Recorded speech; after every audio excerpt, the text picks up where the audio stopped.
하나님의 말씀은 요한복음 13장 36절에서 38절까지 말씀을 보도록 하겠습니다. 시몬 베드로가 이르되 주여 어디로 가시나이까? 예수께서 대답하시되 내가 가는 곳에 내가 지금은 따라올 수 없으나 후에는 따라오리라. 베드로가 이르되 주여 내가 지금은 어찌하여 따라갈 수 없나이까? 주를 위하여 내 목숨을 버리겠나이다. 예수께서 대답하시되 내가 나를 위하여 내 목숨을 버리겠느냐? 내가 진실로 진실로 내게 이르노니 닭 울기 전에 내가 3번 나를 부인하리라. 아멘. 36절에 보면 어디로 가시나이까? 라는 말씀이 유명해진 이유가 있습니다. 우리가 잘 아는 대로 푸어바디스라는 영화가 만들어졌는데요. 한국어로는 커바디스라고 이렇게 한국에도 많이 알려진 영화입니다.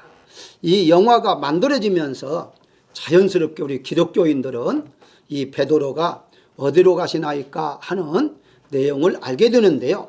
사실은 영화의 내용은 오늘 본문과는 차이가 있습니다. 영화의 내용은 이제 로마가 그 환난 가운데 속에 고난을 받으면서 베드로가 이 고난을 피해서 나오려고 했을 때에 주님이 도중에 나타나 가지고 이제 물었습니다. 베드로가 주님 어디로 가시나이까? 그러니까 예수님께서 내가 지지 않는 십자가를 내가 지려고 로마로 간다 이렇게 말씀하심으로 그 소리를 듣고서 베드로가 깨닫고 내가 순교를 하겠다. 그래서 로마에 가서 순교하는 내용이 영화의 내용이에요. 그러니까 오늘 본문의 말씀의 내용과는 차이가 있습니다만은 어쨌든 오늘은 이 본문의 내용을 가지고서 우리가 여러분들과 함께 은혜를 나누고자 하는데요. 베드로가 이렇게 예수님에 대해 3년 동안이나 함께 더군다나 수제자로 다녔기 때문에 예수님에 대해서는 잘 알고 있었습니다. 그러다 보니까 예수님 어디 가신다고 하니까 어디로 갑니까? 이거 방향을 알려줘야만이 자기도 이제 후에 가든지 좀 함께 따라가든지 그렇게 할 것 아닙니까? 근데 예수님께서는 지금 따라갈 수가 없다 이렇게 말씀하고 있는 것이죠. 사실은 그렇게 잘 안다고는 베드로도 예수님이 정말 어디로 가는지를 몰랐던 것입니다. 예수님께서 숨긴 게 아니라 여러 번 죽는다 죽으러 간다는 말을 여러 번 했거든요. 그런데 거기 소리는 귀에 들어오지 않았던 것이거든요. 자, 그러다 보니까 우리 믿는 사람들도요, 오래 예수님 믿으면, 즉 오래 교회를 다니면 성경을 많이 아는 것 같은데 사실은 그렇게 많지를 않아요. 많이 아는 분도 있겠지만 그렇게 오래 교회를 다녔다고 해서 많이 아는 것이 아니라 얼마만큼 하나님 말씀을 좀 관심 가지고 그 말씀을 연구하고 읽고 듣느냐에 따라서 막 예수님 믿는 사람도 많이 할 수 있겠고요. 수십 년 믿어도 잘 모르는 사람들도 있다는 것을 우리가 알 수가 있는 것이거든요. 그래서 우리는 모르는 것이 많은데 그 모르는 것을 모르고 사는 것이 또 문제라는 것이죠. 물론 모르는 것을 모른다는 것은 죄가 아닙니다. 잘못된 게 아니에요. 그런데 모르는데 아는 척하는 것이 더 문제가 되는 것이거든요. 자, 그래서 오늘 본문에 보게 되면 베드로가 모르는 것들이 몇 가지 있었는데요. 이건 베드로뿐만 아니라 우리에게도 해당되기 때문에 이 베드로를 통해서 우리에게 해당되는 말씀들이 무엇인가에 대해서 은혜를 나누고자 합니다. 가장 첫째에 우리가 생각할 것은 베드로는 예수님이 하시는 일을 몰랐던 것입니다. 우리 마찬가지예요. 우리도 지금 항상 하나님이 우리에게 어떤 일을 하시고 계시는데 우리가 너무 모르는 게 많아요. 그러니까 지금 하고 계시는데도 어디 계십니까? 왜 응답 안 주십니까? 왜 일하지 않습니까? 뭐 이런 식으로 반문할 때가 종종 있다는 것이거든요. 오늘 보면 다시 36절에 보게 되면 내가 가는 곳에 라고 말합니다. 자, 예수님은 가야 할 곳이 있다고 분명히 말씀하고 있어요. 그런데 이 베드로는 그 예수님이 가야 하는 곳이 바로 어떤 방향, 다시 말씀드리면 이 동네에서 저 동네로 이렇게 가는 걸만 생각했어요. 그러나 예수님은 가야 할 곳이 어디입니까? 바로 죽으러 가시는 거예요. 다시 말씀드리면 예수님이 하신 일이 있다는 것이거든요. 예수님이 하시는 일을 요한복음 17장 4절에서는 아버지께서 내게 하라고 주신 일을 내가 이루어 아버지를 이 세상에서 영화롭게 하였다라고 말하고 있습니다.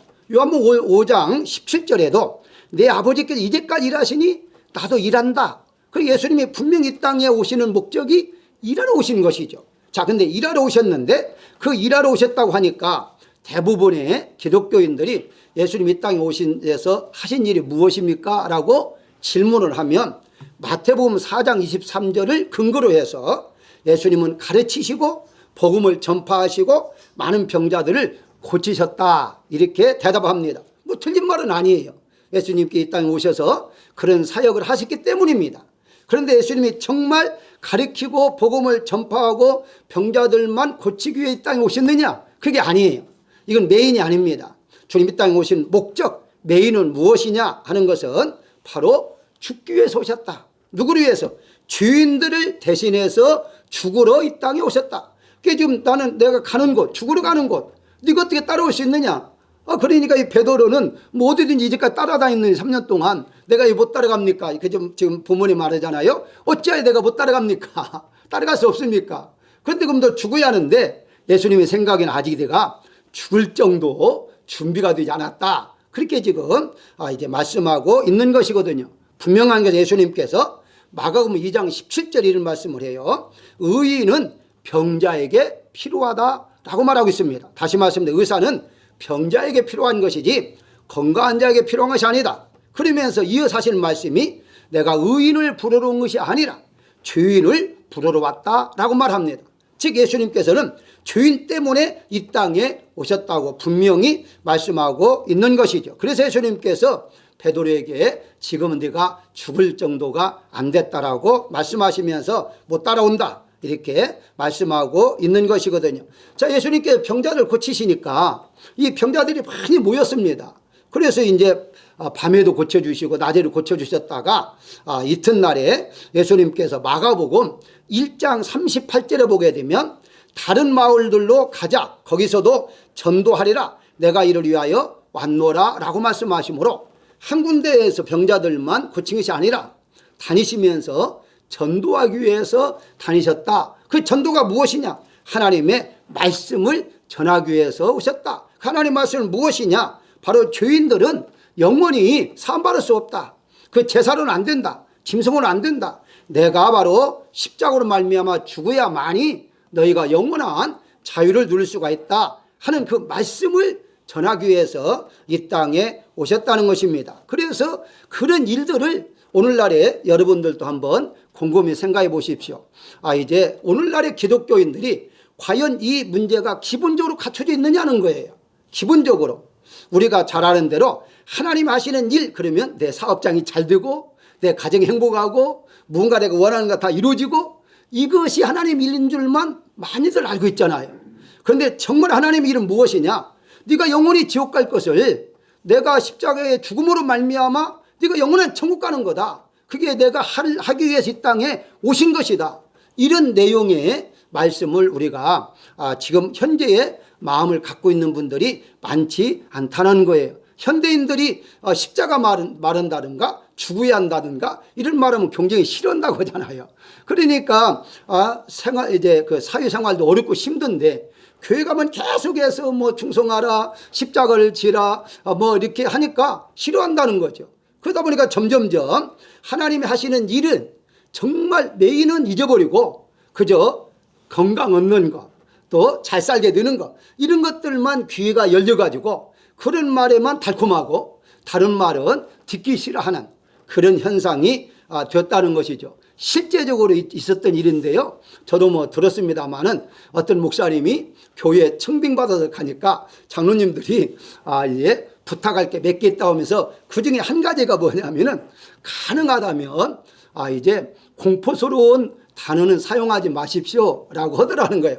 공포스러운 단어가 무엇이냐 물었더니 죽음, 십자가, 사망, 심판, 지옥 이런 것들은 조금 빼주시면 좋겠다 이렇게 하더라는 거예요. 사실이에요. 여러분 목사가요 그런 거 빠지면요 설교할 게 없습니다.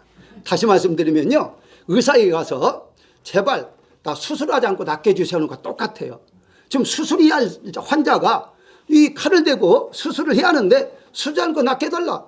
수술하지 않고 어떻게 낫겠습니까? 나을 수가 없어요.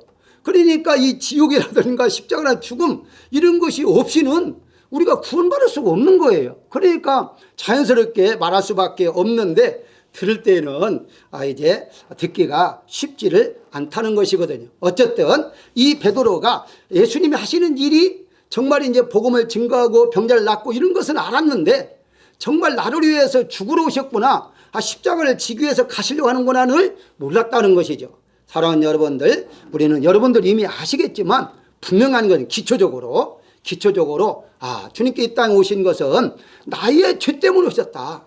그리고 십자가를 통해서 내가 그 죄에서 해방받았다. 이런 마음을 늘 잊지 않기를 주의 이름으로 축원합니다. 두 번째는 자신의 능력으로 할 수 없다는 것을 베드로는 몰랐어요. 우리도 마찬가지입니다. 내 능력으로 모든 걸 할 것 같이 생각할 때가 얼마나 많이 있어요. 다시 36절에 보게 되면 예수님께서 베드로에게 지금 따라올 수 없다 말씀하시자 베드로가 이렇게 대답합니다. 37절에 어찌 따라갈 수 없다고 하십니까? 주를 위하여 목숨을 버리겠나이다. 생명까지 버리겠다고 결단한 사람들이 하지 못할 일이 어디 있겠느냐 하는 생각으로 베드로는 그런 말을 했겠죠.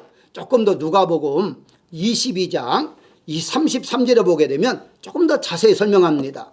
주여 내가 주와 함께 옥에도 죽는 데에도 가기를 각오하였나이다 라고 말을 해요. 근데 개역성경에 보게 되면 준비했다라고 번역합니다. 그 준비했다는 말이 원문에 가까워요. 그러니까 내가 언제든지 주님을 위해서 죽을 준비까지 하고 나 지금 주님 따라다닙니다. 이렇게 지금 말하고 있는 것이거든요. 근데 베드로는 하나밖에 없는 생명까지, 목숨까지도 주님을 위해서 던질 준비가 됐는데 예수님은 따라올 수 없다고 하니까 아무래도 서운하게 생각할 수가 있을 것입니다. 그런데 베드로가 몰랐던 게 하나가 있어요. 자기의 경험이라든가 자기의 능력이라든가 어떤 그런 걸 가지고 모든 걸 할 수 있을 줄 생각했어요. 다시 말씀드리면 자기의 생명까지도 던질 생각을 가했으니까 아니 죽음 앞에 못할 게 뭐 있겠는가 이런 생각을 자신만만하게 아마 가지고 있었던 것 같아요. 그런데 베드로가 몰랐는 것이 이제 영적인 전쟁이라는 것은요 육적인 것을 하는 게 아니에요. 다시 말씀드리면 지금 베드로가 가지고 있는 것은 육적이었잖아요. 예를 든다면 여러분 알다시피 그 예수님 잡으러 오는 군병들 그 가운데 속에 바로 한 종을 칼로 귀를 잘라버렸잖아요. 그러니까 이 베드로의 생각은 어떻게든 목숨 걸고 싸우면 된다 이렇게 생각했는데 영적 싸움은요 그런 어떤 칼이라든가 어떤 사람이 가지고 있는 힘이라든가 그런 걸 이기는 싸움이 아니에요. 그걸 몰랐던 것이죠. 우리도 가끔씩 하면 되지 않느냐, 못할 게 뭐 있느냐 이런 생각을 가지고 있는데요 영적 싸움은 그게 아닙니다. 육신적인 싸움은 얼마든지 가능해요. 그런데 영적 싸움은 그렇지를 않다는 것을 우리가 알아야 한다는 것이거든요. 그래서 영적인 전쟁은 영적으로만 가능하다 하는 사실을 우리가 알아야 할 것입니다. 베드로는 대제사장 앞에서나 또 로마 군인 앞에서 또 십자가의 형틀에서 거기에서는 얼마든지 강하게 할 수가 있었다고 생각했는데 거기까지 가지도 않고 거기까지 미치지 않고 도리어 이제 여종이잖아요. 우리가 잘 아는 대로 여종 앞에 완전히 무너지는 거꾸로 땀을 받게 됐다는 것이죠. 아니 뭐 그냥 형틀 앞에서 무서워서가 아니라 그 여종이 말하는 대로 3번씩이나 부인하고 맹세까지 하면서 나 모른다 이렇게까지 대답할 수밖에 없었던 베드로가 왜 그랬을까요? 영적인 싸움은 육의 싸움이 아니다는 것을 몰랐기 때문입니다. 그래서 우리는 신앙은요 육의 싸움이 아니에요. 영적인 싸움이에요. 그러다 보니 우리가 깨어있지 않는 한 이제 영적 싸움에 절대 승리할 수가 없다는 사실을 우리가 알아야 한다는 것이거든요. 그래서 베드로 이제 바울이 에베소서 6장 12절에서 우리의 싸움은 혈과 육을 상대하는 것이 아니라라고 분명히 구분해서 말하고 있는 것입니다. 자신이 자랑할 만한 것들부터 우리가 버리기 시작해야만이 영적 싸움에서는 승리할 수가 있다는 것인데요. 그래서 바울은 빌립보서 3장 8절에 내가 예수님을 위하여 모든 것을 잃어버리고 배설물로 여김은 그리스도를 얻고라고 말합니다. 그게 먼저 자기 가지고 있는 것을 버려야만이 예수님을 얻을 수 있다는 것이죠.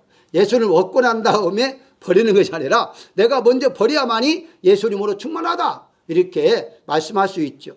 우리의 마음이 완전히 내가 이제까지 의지하고 살았던 것들 비우지 않는 한 그 자리에 예수님으로 말씀으로 충만히 채울 수가 없다라는 것을 이제 바울은 깨달았던 것이죠. 그래서 바울이 이런 고백을 합니다. 고린도후서 12장 5절에 보게 되면 나를 위해서는 약한 것들 위해 자랑하지 아니하겠다라고 말하고 있습니다. 한마디로 바울은 능력을 가진 사람이잖아요. 다 갖춘 사람이잖아요. 근데 그걸 해보려고 열심을 했는데 결국은 열심을 한다는 것이 기독교인들, 즉 예수 믿는 사람들을 죽이고 감옥에 가두게 만들었잖아요. 그게 자기가 한 일이었잖아요. 나중에 깨닫게 보니까 이거 아니구나 하는 것을 알게 되었다는 사실이거든요. 그래서 이 바울은 그렇구나, 내가 가지고 있는 능력으로 하는 것이 아니구나, 예수님의 그 영광을 위하여 사는 것은 나의 능력이 아니구나 하는 것을 깨달았을 때에 이런 고백을 할 수가 있었다는 사실입니다. 그렇기 때문에 바울은 고린도전서 4장 20절에서 하나님의 나라는 말에 있지 아니하고 오직 능력이 있다라고 말하고 있습니다. 무슨 말일까요? 말에 있지 아니한다. 말로는 누구든지 뭘 못하겠습니까? 말로는 다 하죠. 그렇지만 막상 그런 환경이 다가왔을 때에 그 엄청난 이제 힘드는 것을 우리가 느낄 수가 있다는 사실이거든요. 그렇기 때문에 나의 능력으로 할 수 없다는 것을 깨달았을 때에 하나님도 의지하게 되고 더 하나님을 믿게 되어지고, 그래서 하나님께서 하나님의 능력으로 우리의 모든 것들을 역사할 때만이 우리가 살아감에 있어서 승리할 수가 있다, 이렇게 말씀을 들을 수가 있는 거예요. 그렇기 때문에 스가랴서 4장 6절에서 우리 잘 알잖아요. 이는 힘으로 되지 아니하며 능력으로 되지 아니하고 오직 나의 영 신호로 되니라 라고 말씀하고 있습니다. 한마디로 내가 능력으로 무엇을 하는 것이 아니라, 믿는 것도 내 능력으로 내 힘으로 믿는 것이 아니라, 내 믿음이 아니라 하나님께서 영, 개역성경에서 신호로 번역했는데요, 같은 말입니다. 하나님의 영으로 되어지는 것이지, 하나님의 영, 성령에 의해서 오늘 또 여러분들이 예배를 드리게 되고 교회도 오게 되고 가정에 예배 드리고, 예배 드리는 것 자체도 내가 오늘 이제 주일날에 예배 드린다 생각을 내가 하는 것 같지만 사실은 성령께서 인도해 주지 아니하면 할 수가 없다는 거예요. 그러니까 모든 것들이 바로 내 능력이 아니라 하나님의 능력, 성령의 능력을 힘입고 살아간다는 우리가 알아야 할 것입니다. 세 번째로 우리가 생각할 것은 자신의 언약감을 전혀 몰랐다는 것인데요, 38절에 보게 되면 내가 3번 나를 부인하리라 라고 말하죠. 이 마가복음 14장 29절에서는요 다 주를 버릴지라도 나는 그리하지 아니하겠나이다 라고 장담을 합니다.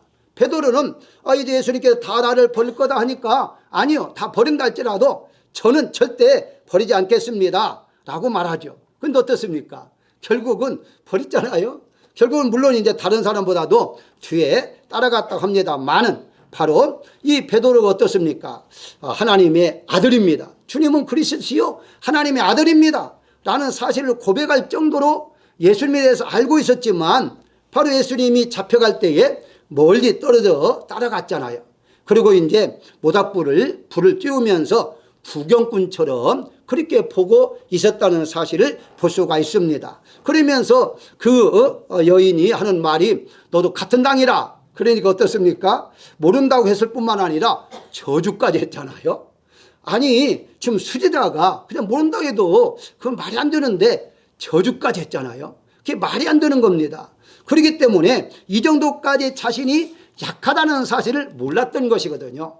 내가 죽기까지 하겠다고 장담 얻은 사람이 어떻게 그 아주 힘이 없는 여인 앞에서 저주까지 예수님 할 수 있겠는가? 그게 바로 우리의 모습이라는 사실이에요. 우리가 잘 되고 뭐가 이제 어려움이 없을 때에는 그저 하나님 감사합니다, 고맙습니다 뭐 이렇게 말하다가 어렵고 힘들면 은근한 마음이 듭니다. 왜 내가 이런 일이 있으리랄까? 하나님은 어디 계실까? 하나님 나와 함께 하지 않나? 이런 식으로 조금만 어려움이 있어도 엄청나게 다른 생각을 하는 것이 우리의 인간의 본인의 모습이다, 이렇게 생각할 수가 있는데요, 우리 인간은 그렇습니다. 원래부터 연약합니다. 원래부터 약한 게 인간이에요. 그런데 괜히 우리가 약한 것을 드러내지 않고 강한 걸 드러내기를 위해서 그렇게 살다 보니까 내가 강한 것 같지만 사실은 그렇지 않다는 사실을 우리가 알아야 할 것입니다. 어떤 분이 책에서 그런 말을 하더라고요. 주변 사람들이 자기를 그렇게 강하다 어떻게 그렇게 담대합니까? 이렇게 물어보는데 사실은 자기는 담대한 것이 아니라 담대한 척 했다고 하더라고요. 그런 경우가 많아요. 솔직히 해서요. 그런 경우 많습니다. 담대하지 않지만 담대한 척해야 살아갈 수 있으니까. 예를 들어서 돈이 없는 사람이 돈 있는 척하면 알아주잖아요. 그런 것처럼 그렇게 척하고 사는 사람들이 많다는 사실이거든요. 물론 베드로는 그렇게 척하지는 않았습니다. 그러나 엄밀히 따져보면 자기가 정말 장담도 했지만은 저 현실을 봤을 때에는 연약한 것을 느낄 수밖에 없다는 사실이거든요. 우리가 매일매일 이런 약속을 하잖아요. 그런데 그 약속을 과연 우리가 몇 %를 지키고 살아가고 있느냐 하는 것입니다. 그렇습니다. 베드로가 가룟 유다보다 그래도 나은 게 한 가지 있어요. 똑같이 예수님을 부인하고 가룟 유다는 예수님을 팔았잖아요. 똑같은 일이죠. 그런데 다른 점이 한 가지 있다면은 베드로는 바로 이렇게 하나님의 말씀이 이렇게 생각나서 울었다라고 성경이 말하고 있습니다. 뭘 말하죠? 바로 베드로는 마음이 찔렸다는 거죠. 근데 왜 찔렸습니까? 하나님 말씀을 들을 때 똑같이 들었다 할지라도요, 되새겨 들었다는 것이죠. 근데 가룟 유다는 흘러들었다는 것이죠. 그게 차이점입니다. 그러니까 가룟 유다는 자기가 자살하기까지 마음은 괴로웠지만 마음만 양심이 괴로웠지 하나님의 말씀 때문에 괴로운 게 아니에요. 그게 차이점입니다. 근데 베드로는 분명히 여러분 알다시피 말씀이 생각나서 통곡했다라고 하잖아요. 그러니까 말씀이 부딪히는 거예요. 말씀이 부딪히니까 그 말씀을 통해서 내가 잘못했구나 하는 것을 깨닫게 되었다는 사실이죠. 현대 기독교인들의 이제 문제 중에 하나가 영적 무감각이라는 것이 있다고 하는데요. 영적 무감각이 무엇이냐라고 했을 때에 바로 몸이 아픈 것을 느끼지 못하고 살아가는 것, 이게 무감각이다 하잖아요. 기쁜 것도 기쁜 줄을 모르고 살아가는 것. 정말 우리가 예수님을 잘 믿으면 하나님 말씀을 듣을 때 어떨 때는 막 기쁘잖아요. 소망이 막 넘치잖아요. 즐겁잖아요. 그런데 어떤 때는 나에게 찔림이 들 수가 있을 때에는 아프잖아요. 회개하잖아요. 그런 감각들이 점점점 없어지고 있다는 거예요. 이게 설문조사에서 나온 건데요. 그래서 이제 영적 무통증이라는 말로 표현했습니다만은 저는 영적 무감각으로 표현을 하겠습니다. 어쨌든 하나님의 말씀을 들을 때에 통증을, 감각을 느낄 수 없다는 것이죠. 사실 여러분들 몸이 어디 아프다 하는 것은요, 그것은 좋은 현상입니다. 왜냐하면 아파야만이 왜 아픈가를 느껴서 병원에 가서 치료받으면 되잖아요. 그런데 어떤 병은요, 전혀 아픔이 없이 나중에 손 쓸 수 없을 정도까지 문제가 되어서 가보면 늦은 게 많아요. 그러니까 통증이 있다는 사실이 더 좋은 것이지, 통증이 없이 그 몸 안에서 이렇게 병들어가는 것은 좋은 게 아니에요. 그러니까 여러분들 하나님의 말씀을 들을 때에 정말 맞습니다, 맞아요, 좋습니다, 이런 느낌, 이 하나님의 말씀을 들을 때 그래, 내가 그건 잘못했구나, 회개해야지. 성경에 분명히 말하잖아요. 예수님께서도 한 여인, 가늠한 여인 잘 알잖아요. 요한복음 8장 9절에 보게 되면 예수님의 말씀을 듣고 양심의 가책을 받아 하나씩 자리에서 떠났다라고 해요. 하나님 말씀 들을 때에 가책이 느껴져야 해요. 가책. 그 느끼지 아니하면 그 이미 죽은 거예요. 물론 이제 어떤 말씀이 다 가책이 느끼란 말이 아니라 자기가 잘못했을 때에 느끼게 한다 이 말이고요. 사도행전 2장 37절에 베드로가 많은 사람 놓고서 설교했잖아요. 그때 어떤 현상이 일어났습니까? 이 말을 듣고 마음에 찔려, 형제들아 우리가 어찌할 거라고 하잖아요. 마음에 찔림이 있었다는 거예요. 그러니까 마음에 가책이 있고 찔림이 있고 그걸 회개하겠다는 그런 느낌이 있을 때에 살아있는 거예요. 그런데 하나님 말씀을 들을 때 감각이 없어 이제 무감각한 사람은요, 계속 하는 말 또 하는구나, 하는 말 또 하는구나 그러면서 귀는 전혀 듣지 아니하고 이 머릿속에 다른 데가 있다고 하잖아요. 다른 곳에 있다가 예배 끝나면은 끝났구나, 이런 사람들이 많다는 거예요. 안타깝죠. 하나님의 말씀은 살아 운동력이 있다고 그랬고요. 하나님의 말씀은 영의 양식이라고 그랬기 때문에 이 음식을 먹을 때 맛있게 먹는 사람이 건강하잖아요. 맛있게 먹어야만이 건강하지, 그 음식을 먹지 아니하면요, 어떤 누구도요 며칠 못 견디고 죽을 수밖에 없습니다. 바로 오늘날 자기 자신이 영적으로 죽어 있고 살아있으나 이미 죽은 사람들이 많이 있다는 사실 우리가 알아야 할 것입니다. 그런데 이제 그 베드로가 몰랐던 것은 자기의 전혀 그 연약하다는 사실, 이렇게까지 약할 수가 있었는데 내가 그걸 모르고 살았구나 하는 것들이죠. 아무것도 아닌데 거기 시험에 들어가지고 거기에 넘어지는 경우 얼마나 많아요. 여러분들이 영적인 이제 무장하지 아니하면요, 교회 생활할 때에도 아무것도 아닌 것 가지고도 시험에 들 수밖에 없습니다. 왜 그럴까요? 왜 이런 문제가 생길까요? 영적으로 무장하지 않았기 때문이다 이 말이죠. 하나님 말씀을 영적으로 무장하게 되면 어떤 말을 든다 할지라도요, 그게 시험에 들 수가 없어요. 아, 그렇구나, 사단이 나를 실험해 보는구나, 그렇고 지나갈 수밖에 없다는 거죠. 자, 그렇다면 이 베드로의 문제점이 어디 있었느냐? 자기가 연약하다는 사실을, 무장하지 못하는 사실을 모르고 살았다는 거예요. 예수님이 수제자니까 얼마나 자기 이길 수 있다고 생각했는데 아니다는 것을 나중에 깨닫게 된 것이죠. 마지막으로 예수님께서 자신을 붙잡아 주심을 몰랐습니다. 38절에 보게 되면 내가 나를 3번 부인하리라 라고 그러잖아요. 자, 신앙생활에 있어서 중요한 것들 중에 하나가 있습니다. 그게 뭐냐면 예수님께 신앙 고백하는 것인데요, 자신의 신앙생활에서 고백보다 우리가 요구하는 것에 더 많았다는 사실도 우리가 한번 살펴볼 필요가 있습니다. 우리 자신들 살펴보게 되면 하나님 앞에 무언가 건강 주세요, 물질 주세요, 명예 주세요, 그 뭔가 요구하는 기도가 많잖아요. 요구하는 기도. 그런데 신앙 고백이라는 것은요, 요구도 필요하지만 내가 이렇게 하겠습니다 라고 하는 고백, 하나님 앞에 고백이 아주 중요하잖아요. 베드로는 어떻습니까? 일평생 4번 고백을 해요. 근데 그 4번이요, 그 베드로의 신앙의 단계에 따라서 올라갔다는 것을 여러분들이 조금 깨달았으면 좋겠어요. 그래서 이 베드로의 고백이 바로 우리 신앙의 단계다 생각하시면 되는데요, 그 첫 번째 우리가 잘 아는 대로 마태복음 16장 16절 이렇게 고백하죠. 주는 그리스도시요 살아계신 하나님의 아들이십니다 라고 고백하죠. 자, 어떻습니까? 우리가 세례받을 때에 문답하잖아요. 문답할 때 이게 반드시 문답을 하잖아요.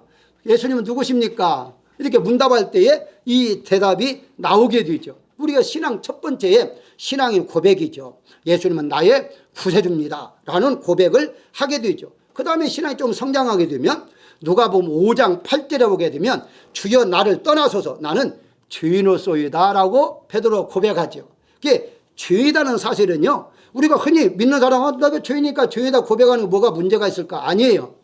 절대적으로 신앙이 없는 사람은 자기가 죄인 줄 모릅니다. 못 깨달아요.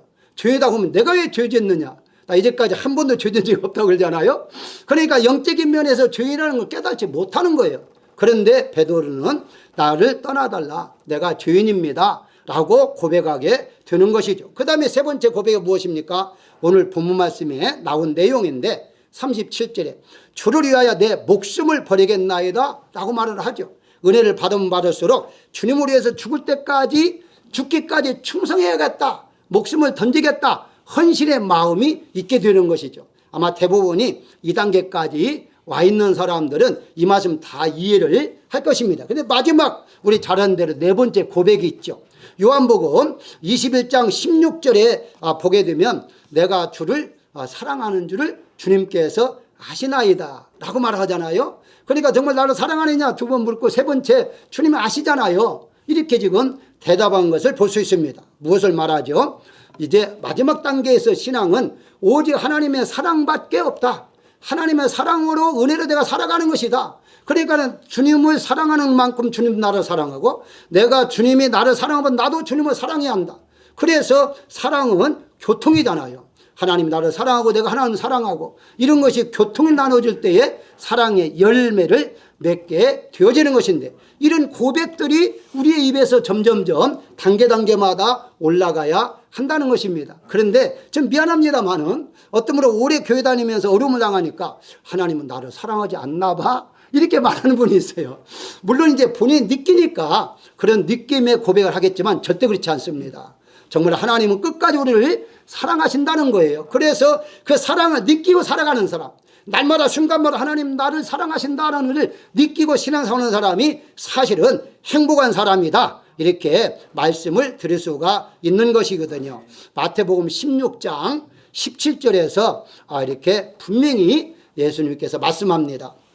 베드로가 주님은 이제 하나님 아들이다 고백하니까 아니다. 내게 알게 하신 분은 혈육이 아니요 아버지시라라고 그래요. 그러니까 네가 믿음이 좋아가지고 고백하는 것이 아니다. 그렇게 입술을 통해 고백한 것도 하나님이 그렇게 하도록 하셨기 때문에 가능했다라고 말을 하죠.